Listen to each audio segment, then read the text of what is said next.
we want to rewrite the following numbers written in scientific notation in decimal notation. To do this, the exponent or power on 10 tells us how many places to move the decimal and in what direction. So for this example, we're going to move the decimal point 6 places to the right because it's a positive 6. In this example here, since the exponent is -4, we're going to move the decimal point 4 places, but this time to the left. The way I remember which way to move the decimal is, if we multiply a number by 10 raised to a positive power, the number is going to get larger. So to make this number larger, we'd have to move the decimal point to the right.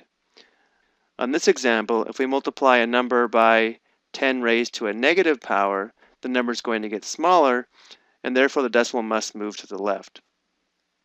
So we'll start with 7.85, and then we're going to move the decimal point 6 places to the right.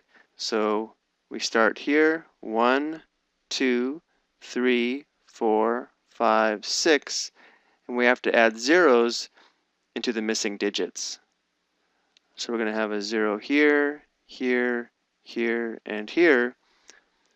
So written in decimal notation, 7.85 times 10 to the 6th would be 785 with 4 zeros. So we have 7,850,000. For 1.6 times 10 to the -4, we start with 1.6, and now we're going to move the decimal point 4 places to the left. So 1, 2, 3, 4. And again, we must replace the missing digits with 0. So we have 1, 2, 3 zeros. So 1.6 times 10 to the -4 would be 0.00016. And sometimes you'll see textbooks put a 0 in the ones place value, which obviously would not change the value of this decimal. So we have 16 hundred thousandths.